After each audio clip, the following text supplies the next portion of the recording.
Hello. I am Marissa. Good day. Oh, I'm Victoria. I'm Brant.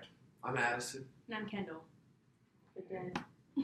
I'm going to read out question one. Yeah. Okay, so the first question, to start off, take a minute to discuss with your group members what you found to be the most interesting piece of information in this class. Why was it the most important to you, and how will it fit into your future plans? How will you take the knowledge you have learned in this class and put it into action in your everyday life? For me, the most interesting thing, I think, we had that fact that said the United States is just as segregated today as it was in the 1960s. And we looked at that map of Omaha that showed that there's been no desegregation. And I think, what was the second part of this question? How you take that knowledge you've learned, put it into action in your everyday life. Because, before taking this class, I was like, we were pretty desegregated. That stuff's not really around anymore. And it's just, the exact same as it actually was. So, how am I going to take that into action in my everyday life? I don't know. But I think that I am a more conscious I'm more conscious of that fact, not just blatantly ignoring it.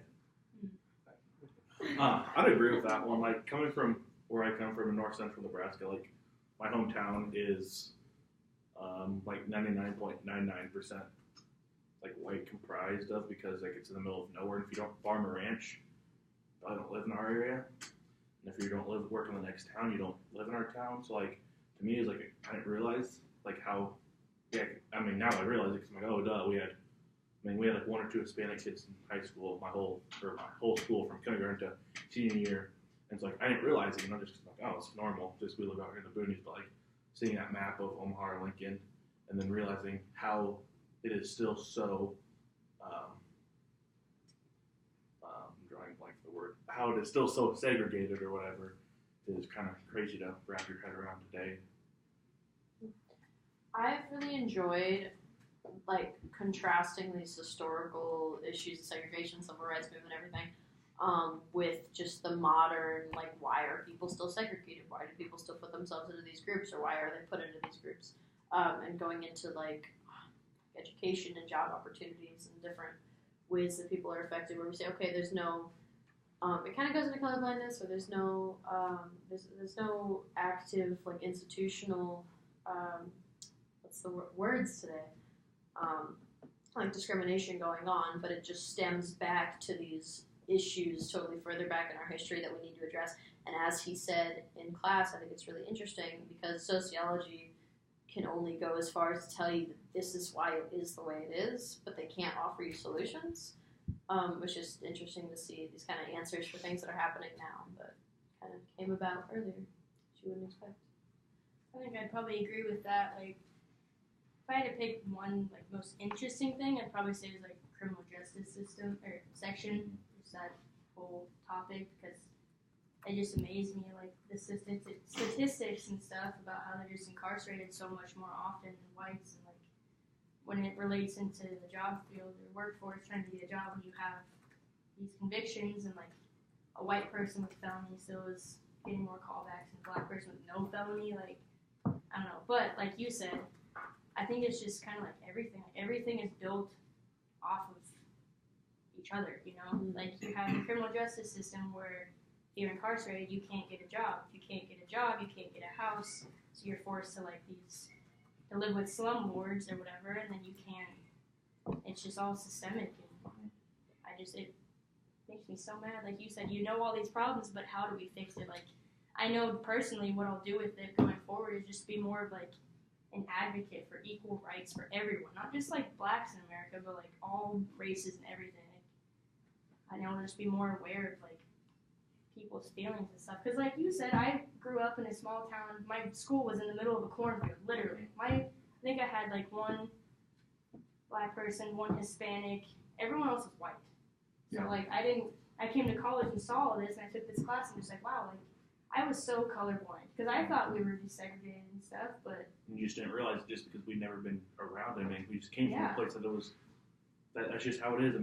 if you don't farm or ranch or work in the next town over in that town, you don't live there, so these families, they don't farm a ranch, they're not coming to our towns. There's nothing Yeah. to attract them like the cities. And Yeah. that's what we grew up with. We were never taught different. So like, I was colorblind, but because no one taught me different. So Because we didn't realize that we yeah. were. So I like this colorblind. class. Like it showed you everything, how it's all built off of each other. Literally, it's just Yeah. our country's built off of this racist system. You can really connect that back to just these historical factors of these white landowners passing down their farming experience and forming these tight-knit communities, keeping other people out because it was harder for them to integrate rather than to just say, well, these people are different, they should be over there. They want to be with each other, so they shouldn't be involved in our issues, which is why these towns get so segregated. And like, Which is what you go back to, which is like how they're so blocked off and literally segregated still today. and like if we go back years, like I don't know how late 1800s, early 1900s, I'm not quite sure the years. Where I'm from is Chambers, and if you've ever heard of the book like Hector's Bliss, it was a community of African Americans. They lived about 12 miles southeast of where I live, and they had a whole community of African American families or whatever, and they all lived there. And I mean, now there's no one in our area. I've never read the book, but supposedly it might have been something to do with they caught some disease or sickness or whatever, just wiped out their whole their family and then the next house or whatever. It's why did I don't know. For me, it was learning more, like you said, about the criminal justice system and learning more about movements like Black Lives Matters and Say Her Name, and how we can use what we've learned in this class, like intersectionality and all those other facts that we've learned to incorporate that so we can keep advocating for equal rights. Yeah, like intersectionality, personal level. I take all of this stuff home to my brother and stuff like that. And I went to interview my grandpa for a different assignment, and I was talking about this class, and he said something he believed that I think African Americans were more racist than white people nowadays. And I would just I'm gonna stop you right there. I just told him everything that he's wrong about. So intersectionality, what is it? What's the personal one? Micro, personal level. Yeah. So I take it with my personal interactions, with grandparents and friends and just siblings who are uneducated about racism in our country, and then take it to what's the next one? Mezzo. Yeah, I liked how when we watched the video or when we were in class that one day, how it said that you didn't have to make a person grow up, but all you had to do was plant a seed to them, Yeah. plant a seed in their mind so that they start thinking about these things and then they can do the rest of the work. Mm-hmm. If that makes sense, that really helped me. Yeah. I think, especially even in terms of intersectionality, because I really enjoy talking about just understanding the different identities that people have is really interesting to me, and it's really important to just have open communication with that, because you can't ever assume that one group of people are going to act a certain way or have the same understandings as others, because we have all these mixed understandings. So to me, the only way you can solve issues like that are just to have these conversations and to plant those seeds and to make sure people understand that there's different perspectives than what they've grown up with. Mm-hmm. People are different. I still think from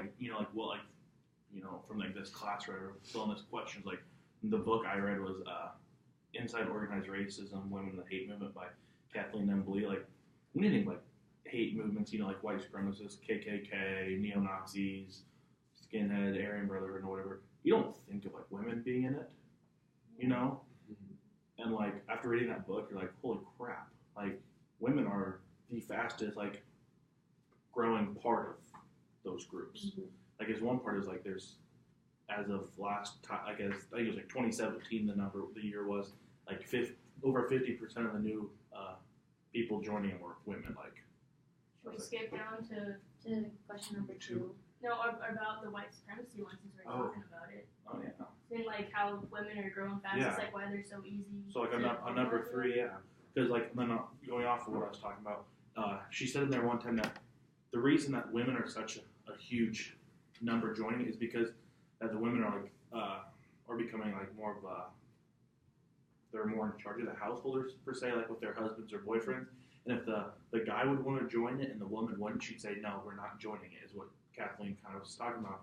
But she said if the woman wants to join it, the husband or boyfriend more likely will join it because she's joining it, so he's just joining along with it. Which I was oh, that's kind of Can you imagine just dating someone and then being like, I'm gonna go join Yeah. the Yeah. neo-Nazis? And And like- you're like, And then she was, Let's go. yeah, and then she was talking about like why they were joining it, and I mean they had reasons from just piddly ass stuff like they didn't like one.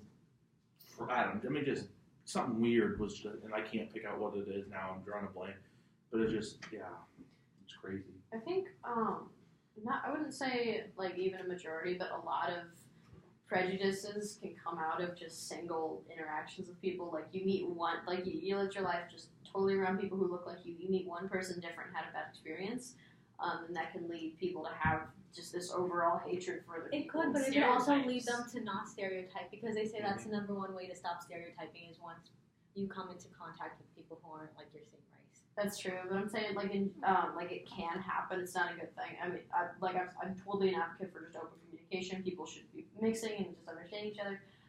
But it is kind of a side effect. Like if you're used to something, then you can develop that hatred really quickly. And that's why It's these easy to movements develop spread. the hatred when you're not around it, though. Mm-hmm. You get what I'm saying? Mhm. Like Well, once that you too. you're exposed to that community and you see that people are people and like everybody wants to care for everybody, Yeah. like then that kind of like changes people's perspectives. And when all you hear about a certain group of people is like the fake footage of people running across the border on the news, or you see like people in the Middle East like hiding from all of the terrorism attacks. And if that's all you see of these people, then what do you what's your perception of them? And then when you meet them and like you hear their story firsthand and you hear that they just want a better life for their kids and like they're like working really hard or I don't know. Well, that's why I'm saying it's not like a majority, but there's certain situations where you find these people who do fit the stereotype, and then that solidifies it in your mind. It's not a majority by any means, but just these white supremacists.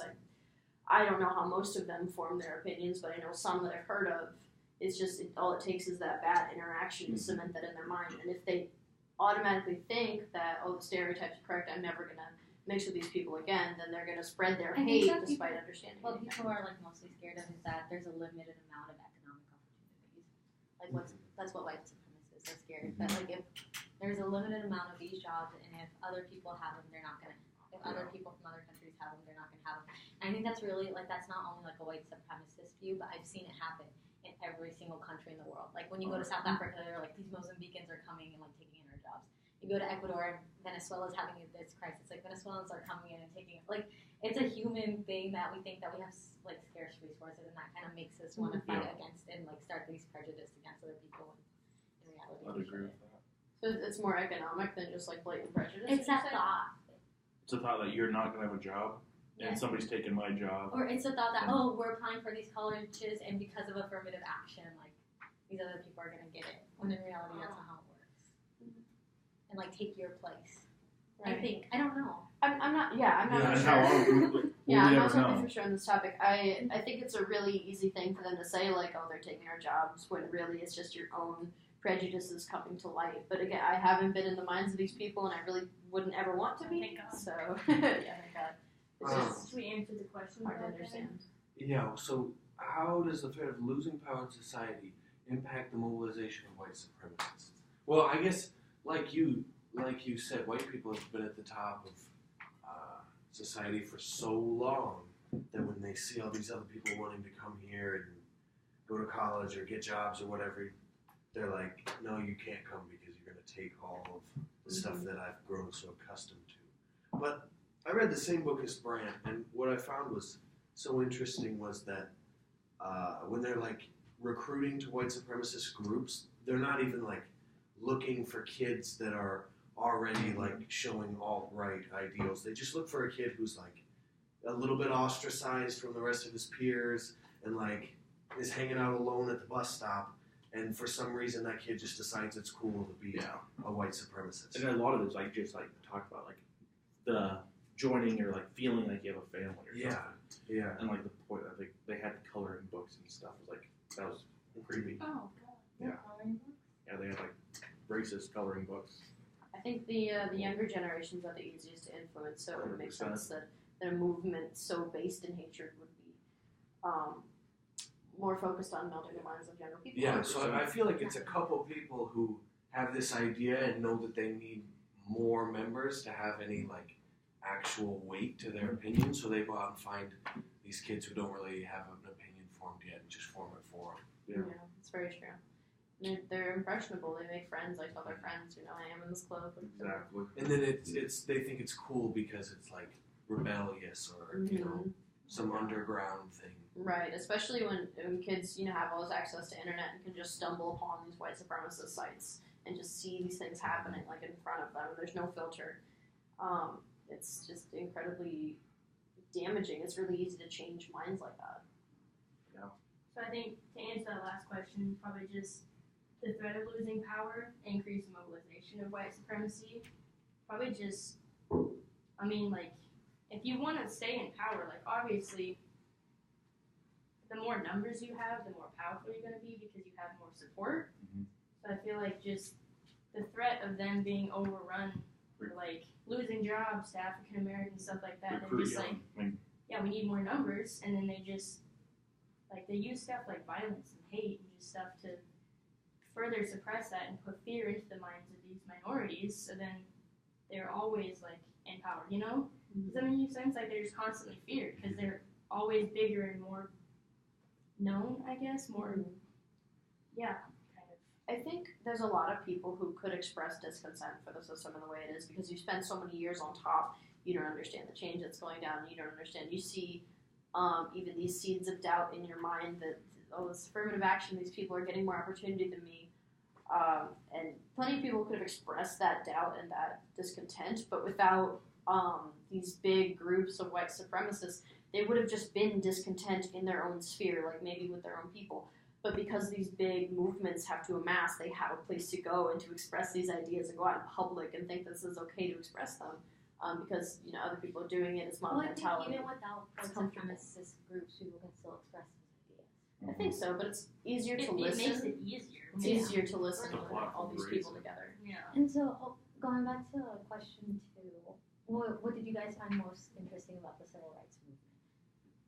I want to say probably, we were talking about right before we started recording, Bayard Rustin and Daisy Bates And that women led Yeah. the movement. Yeah, And no. just all the yes, it's for something that has people that don't have equal rights within America, a whole race. But then when you go within that race and further discriminate based on gender and sexual preference and orientation, what is it even for then? It's either you need all rights or no rights. You know what I mean? Which It's all rights. It's like with Yeah. it's like with the Claudette Colvin and Rosa Parks too. Yes. Why couldn't Claudette why couldn't they use her? I mean, Why they listed refugees reasons, and I understand why they did, but What really blew my mind was when our teacher said that, in order to be able to make these movements happen, there needed to be communication skills to be able to convince the other side. Yeah. I think it was really Does that important. make sense? I think it was really important how with the Bayard Rustin, he made them have all the same signs. They couldn't make their own. It had to be the same point. Because otherwise you might have these guys or Makes whatever. signals. Yeah, Saying this sign and then them this I'm other really sign, lost but they on that, think it's all the same, but yet it's their different sign. messages. Yeah. Mhm. I went to a march once, and I cannot remember what it was for, but there was a completely unrelated guy walking around with a Midwest atheists sign, and he'd go behind people taking pictures and just holding his sign, and I was like, that completely ruins the whole point of this because then you have people who see that and think, oh my God, it's just a bunch of atheists out here. Yeah. And I don't know, and people spent days, their whole summers, doing this, and they didn't get paid. They didn't. Yeah, what were those schools? Freedom. No, that Freedom was Writers. that was Freedom just Summers, some Was it? summers. right? And they just educated them on how to I don't- read so they could vote and stuff, wasn't it? The literacy test. Yeah. Yeah, I think they still have programs like that today. Really? Yeah, and community centers, It's very important. and that's why there's this organization called Lincoln Literacy Yeah. that teaches That's pretty dope. people. Yeah. Yeah, probably just most interesting. I think it had to be with just the further discrimination within the civil rights movement against women and I guess LGBT people. So what extent has Black liberation in the '60s and '70s informed the push for racial justice in the 2010s? What's the same and different about the 60s and 70s push for black liberation. Racial It justice. started the racial justice movement, but now in the 2010s, it's focusing more on police brutality and the fairness that people deserve in the justice system. And that's how it's kind of evolved today. Yeah, that's good. Yeah. Like the Civil War ended like 1865, and then you have civil rights in like 1950s, 60s, 70s, and then maybe I'm terribly simplifying this, but like it feels like Civil War ends, and then there's a little like gray period where it's like what was going on. Then we Slavery hit was the still kind of 50s, happening. yeah, and then civil rights, and then there's sort of another period where it's like what's going on, and then now we're in like the third, Yeah, Part of that that. makes sense. Yeah. I enjoy that we can like kind of take a step back and divide these separate movements. While it was all like movements for racial equality, but there have been differences. Because I watched this really interesting talk here on campus with this guy who he lived through the civil rights era, he lived through Jim Crow, and he teaches like sociology now, and basically was expressing the fact that there's not the institutional racism that there used to be, but there's still a degree of like social discrimination, and it's hard for a lot of people to accept for one reason or another. But it's just interesting to see the way that things have changed from more of like an institutional point to a social point. My friend was at the talk and he was expressing to me about how he felt about that. And it's just different, you know, because they lived through the Jim Crow era. But even though African Americans today are still facing a lot of oppression, like it's a different type of oppression, and it's a more discreet and it's a more colorblind. So like, I love that, just colorblind. I Like, love it's so that true. too, because like the thing is like you want to pretend like it doesn't exist, but it's there and you feel it. You feel it, and like, but like if nobody says anything, you can't prove that it exists. And so a lot of times, like minorities feel like they're going crazy. Which is why, like, a lot of the people who expressed discontent were minority students, and it was really interesting to see these students. And it's a different type of racism, and It is, and it was really interesting to see these students trying to argue with him that there is still discrimination, whereas it's not the discrimination that he faced, and it's not to the same degree, but it is still there, and it has its own. I was going to say merits. The opposite of merits. It has its own like issues that come with it. Disadvantages and challenges that people have to overcome. Yeah. Should we go to the fourth question? How much time were we at on that? 22, so 22. 8 minutes. I think we've answered all of them up until now. Yep. haven't we? Wait, I think we forgot the last one. Given We're our on four, discussion, yeah. No, I mean like besides 4. Yeah. I love opinions. Let's go. Diverse discussion broadly in our specific discussions about the racial justice and supremacy movement in the United States. How does freedom of speech play a role in this? Okay. I think a lot of people try to use freedom of speech to protect the racial things they're saying when it shouldn't. Oh my gosh, speaking of which, I saw this video on Twitter yesterday of this African American family just outside their driveway on Easter, just enjoying themselves.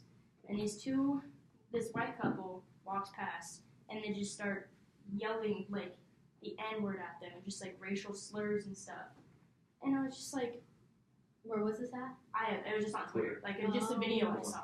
Yeah, but I was just like, oh my god, like technically, yes, you can do that because of freedom of speech, but I was just like, it's such a like blanket of protection. People just use it to you cover guys themselves. It pissed me off so much. Trevor Noah. I do. The Daily Show. So He's from South Africa, and you know, like South Africa just ended with apartheid, Yeah. and then he was just talking about this woman, and she kept saying like their version of the N-word to a police cop, and she said it like 60 times, and then she got arrested for it. yeah, see, she like was just repeating it and like getting in their face and stuff, and like she said she was in the street, she wasn't on their property anymore, so she could do that and stuff, and it was just like It's wrong, but it is.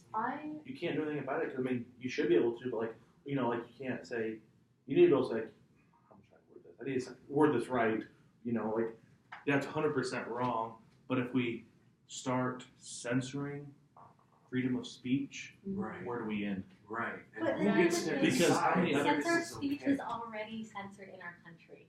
I It's just not. It should be. Do you guys know who he just got arrested from the Ecuadorian embassy in London because he spilled a ton of secrets off of like WikiLeaks Oh, about the Julian U.S. government. Assange. Julian Assange. Yeah. Oh, Yeah. and he was hiding in He was that hiding in issue, Ecuador. right? Well, Yeah, okay. I'm Oh, I didn't hear Ecuadorian, so about that's this. why. And so the United States, Lenin, the president of Ecuador, he gave up the right of kind of giving him a home there, and so the United States was able to come in and take him out because he spilled secrets. But here's the thing: is the New York Times also posted those same secrets, Mhm. other But news media but was- articles. So they're fighting. Is it freedom of speech of what he did? See, I'm not 100% positive on this, but was it more so because he released those facts like the New York Times and that? Is that kind of it, or because he was the one that found it? You know what I'm saying? Kind of like did when he? Because were they classified? I was thinking they were classified, and he hacked or whatever smart people do and got the information, and then didn't he send it out to the New York Times, Washington Post? Well, is that kind of why he was hiding? Is because he stole it, borrowed it? I don't know what you want to say. And then- I don't know what they're going to charge him off of, but a ton of people are going against it because it's freedom of speech. Does that make sense? Yeah. I feel like it's a little Freedom bit of public- different though. If it's like a government, if it's leak of government- information. Yeah, if You it's probably have to sign something Yeah, saying, I will I not think so. release this information, you I know? don't know. Because I was thinking I was thinking that he worked for. It's hard. It was the NSA, wasn't it? Oh, I'm sure it's because that was Edward Snowden also, or maybe Edward Snowden and him were different, but yeah, they're the same That's why thing. there's non-disclosure agreements. They were stealing, they stole very classified information that could, I don't know, harm us, the country, or whatever. But yeah, back to, Is that different than freedom? I guess maybe I'm getting confused with it. I would say yes because that's I don't know. Yes and no. Where do we draw the line? Okay, yeah, so Exactly. this says I what would are some pros and cons of I would say, when it comes to the government, they need to have, obviously, a little more, suppressive. they need to go, they shouldn't do that because, they shouldn't have hacked it because that's, classified information that's going to help us, I don't know what the information was they hacked, so I can't, but I'm just trying to think of, an instance. So, up to what point do you think the government should sense? I mean, I don't know, where do we draw the Yeah, line? where do you draw the Nazis line? show up in Charlottesville with tiki torches should not be allowed. You know? I feel like not putting people in harm's way or thinking they're Yeah. going to be harmed in any way is where it should be drawn. Well, yeah, you shouldn't be able to threaten people. Yeah. But I- what's Then with where the you, tor- what's like, with the well, torches? how do you You're trying define to a explain the threatening- situation. But threatening people is not allowed. No. No, it's You not. know, because Yeah. if I was with an African American friend and then this other person would keep saying the N word, I would feel very threatened. If they kept just I saying think it I think it blatantly. really depends on the context in most situations. I don't think there should be blatant rules for what can and can't be said. And I think But there especially needs to as be far in the as legal system because that's how the legal system works out. If you want to charge it, there needs to be specific words. I don't think there should be charges for words. Because Or that's anything. our freedom of speech, and if we start outlawing words, look at all these other countries, then the Middle East, whatever. Or maybe not even the Middle East, just anywhere. If you say something bad about the government, if you say something bad about this or that, you might just have your head cut off. The We people, can't. I mean, okay, not maybe laws, but maybe repercussions and but it's the same. no, but Wait, fines or I'm something. confused. not jail, but just some sort of. Well, there. So- But it's the same. I mean, that's the same thing as the government stepping in on. That Assange guy, he was critiquing the U.S. government. Was he? 'Cause I don't yeah. Are you talking about places other than the U.S. or are you talking about U.S. legal freedom of speech stuff? I think I don't know how they This is run their laws. States. other places have different. Other places would arrest. Yeah, we don't even know what's going on in the U.S. Let's start with another country. What? If we're gonna make a legal argument, we got to keep it in the U.S. Some individuals believe we should suppress the voice of some given their hateful and harmful retort. There are pros and cons of this. I have a problem defining what is hateful and harmful because the people in power are going to be able to define what is harmful. And it's just, once you start saying that one thing isn't allowed, that gives them the power to say that something else is allowed. And you don't know who they're going to come after next, which is why I just don't believe in putting any restrictions. And I don't believe in harmful speech. I think if you take a direct threat against somebody, then that's definitely harmful. That shouldn't be allowed. But just to say that you don't like this kind of people or you don't want these kind of people, that's not harming anybody You directly. don't think that's harmful? No, I think don't. it's super I think in the harmful. grand scheme of Yeah, You don't things, think no. it is. segregation But is harmful? it's not harmful to a specific person, which means it's not a crime. It's harmful to us as a social If you sphere, say you don't and there want should a be group of social people consequences. in your space, is that not segregate? Like, is that not trying to segregate? That's you being an individual person who's allowed to make your own choices. If you're an employer or if you're a college or if you're someone in a state of power that says those kind of things, that you don't want these, like you're a senator and you say you don't want these people in your state, like that's something you have to draw the line on, and you can. But it have starts in the repercussions for community. that. People think it's normal when in their community they're like, well, we don't want these group of people here, and so then people then go on and like they kind of like go up the ladder and they become senators, they become governors, and they still have that mindset. But the And problem then is, what? you can change their mindset, but you cannot enforce repercussions on that because it's just the way they believe. The important thing about social change is not inflicting laws against people that you think are saying hateful things. It's about going in and changing their minds through conversation and through like development. You know, I don't think that enforcing laws on anyone is a good way to get them to believe the way you believe. I think we're too happy on wanting to make new laws all the time. You know, yeah, it's not right to say you hate. It's wrong to say you hate this group or that group or this or that or whatever. But like, we can't say, well, if you hate somebody, that's a $100 fine or that's 20 hours of community service. Because if we do that, then when's it going to be illegal or offensive to say, I believe that energy drinks are good for me or something, you know? Well, like, when's that? When are we going to outlaw that? I mean, you can't outlaw words Yeah. because that is And this feelings. exactly because everybody's is different. Mm. Somebody's hurt by the word, somebody isn't. Somebody's hurt by a slap on the shoulder, the next person's not. I mean, you can't. How do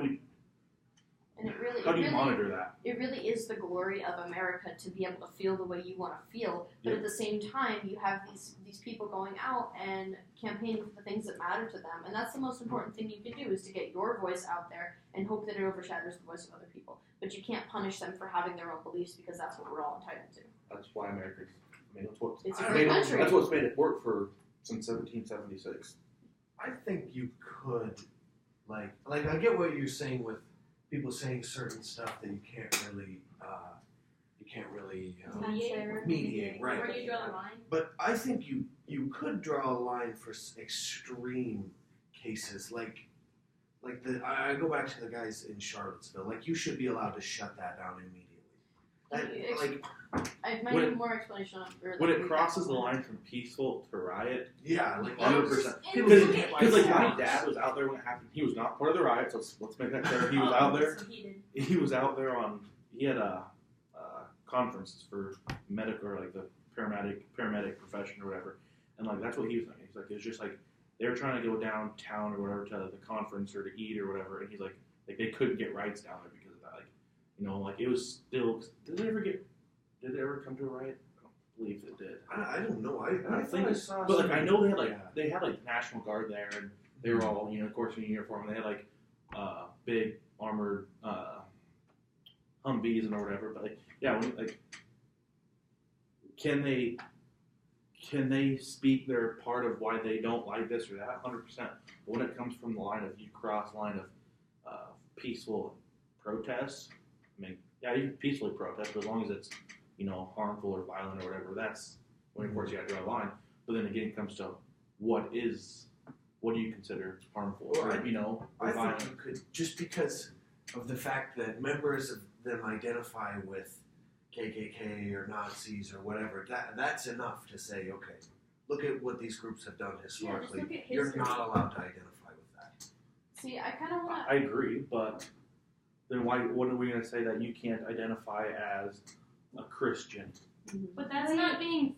That's here's not the harming problem. anyone So else. that's What about, like, Christians Islam? have done some bad What stuff. about like Islam? But Like, if are you women? identify with Yeah, like what are we going to say? You can't if you identify as a KKK or the If white, you're- you can't do that because they have their history. You can't identify as Islam because of their history, the Christians' history, or whites because of our history with treating African Americans.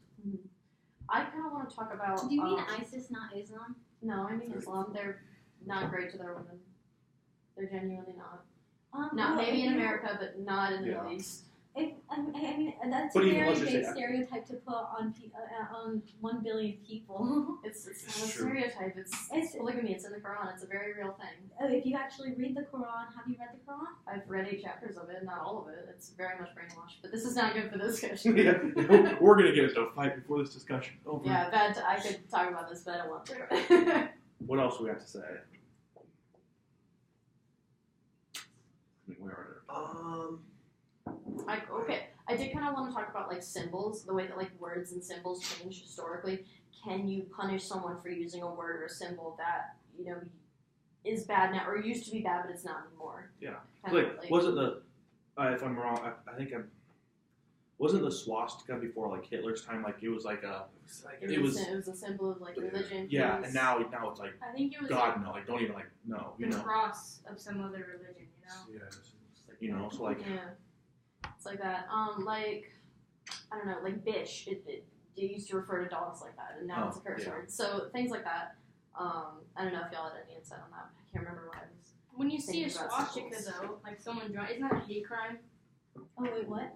Like if you draw a swastika I don't- or like And I don't think it should. I be. thought it was a hate crime. Swastika. Or like the the German. Nazi- The Nazi thing? Yeah. Symbols. It's I would keep I that real wouldn't. quick. I think if you're like drawing that on someone's building, that's definitely a hate I crime. don't know if you went and drew that, on like a church. But if you want to wear like full swastika gear, I think that's perfectly fine. I mean, Oh, maybe man, if I you're don't know about representing like a university Okay, or something, I don't think they should be able to set that rule. But I think like in terms of just free expression in of itself, you should be able I got two parts in this real quick. So I googled is drawing a swastika hate crime. The first thing that comes up is from news.wttw.com out of Chicago. So many middle school children A in Chicago man faces felony hate crimes charges after he allegedly drew racist graffiti on a trio of North Side homes earlier this month. Was So- it the vandalism though? See, that's what I'm going. Is it because of its vandalism? Yeah. Then second, so I'm on a bunch of like Facebook groups, like auction groups or whatever, and there's a lot of ones like a lot of antiques, from the World Wars, World War II, whatever, and like swastikas and stuff. And that comes up with a lot of people are like, why are you selling this? That's racist. Yeah, but it's part of our history. And if you lose part of our history, we're going right back. Very true. So it's worth of a lesson. And sometimes you need to remember the pain. I mean, as bad as it is. Pain is literally a neurological process that helps us not hurt ourselves more. Read. Anybody else got anything? Well, I think we should suppress the voices that are hateful and harmful. Personally. I don't know how. And that's There's why a way to America's do it. great, because you believe that, Right? and I don't. And I think America sucks. And that's why it's a Like great. it really sucks. I've been learning to appreciate it lately. I appreciate it, but I don't hate see it. beyond our current Wait, limitation. Yeah, What we don't do- love hate. yeah, what is the limit? It's hard to define. I think the limit should be you shouldn't be able to say the N-word on someone's property. I think That that video, that's a oh my stand. god, that just That's I would like agree. stand your ground. I agree, but I don't agree with. Like you're threatening them in their face. Well, I okay, agree with so it, but I if- don't agree with that. It should be like Someone- illegal, or right. If Like- someone says the Well- N-word to you and your state has stand your ground, can you kill that person and say that I threatened? You should be able to. So Because I don't the know if you N-word could- is just what they've used to keep black people suppressed for. I don't know if you'd want to kill him, but I'd sure hit him. My problem, I don't advocate for killing them. Just no. You No, stand God, your no. ground, You called me the N-word. Good. Boom. I don't know. That seems a little. I don't know. I think that'd be but really here's the thing, contested in and here's the court. thing: is people Yeah, have that's been true. able to pass that with just African Americans being on their property without doing anything, with just walking Right. in their neighborhood. Right. He's just walking down the street and he's fine. Or So if somebody calls you the N-word and you kill them, On then, your property, like but because That's you're just a a black person, Yeah, that law. you're not going to get it. I don't know. That I have sucks. a problem with the N-word being used in like media because how are you? And it speaks a little bit to intent. Like, what if you're just like singing a song and you're like, oh See, my dude, like they shouldn't be used in songs. I don't think it should. I think They shouldn't be used in songs. Because who was it? There was some singer. He had the N-word in a song, and he brought a white girl. Maybe we talked about this in class. oh, he brought a white girl out and she accidentally sang it, Yeah. and then he's like, you just said the N-word, and Well, she's like, oh, yeah. it's in the song. Yeah, if it's I in the hate song. that double standard. Yeah, if it's in the song, like It's we not a should. double standard though. But we totally should is. we should be using it. But if it's in the song, it's part of the song. I mean, think I nobody don't should use know. it. nobody should use I it. don't I think don't so. know. If I it's think in the that's song, double I'm still not saying it. I know I still I don't listen. stop if I I'm listen to singing out loud. I literally just Yeah, do not yeah, stop. no, I don't have don't this from. I listen listen to to country. Okay, do we have anything Stop. else? Yeah, we're way. I gotta go to work in like Okay, 4 minutes. that is it. Thanks. Good semester.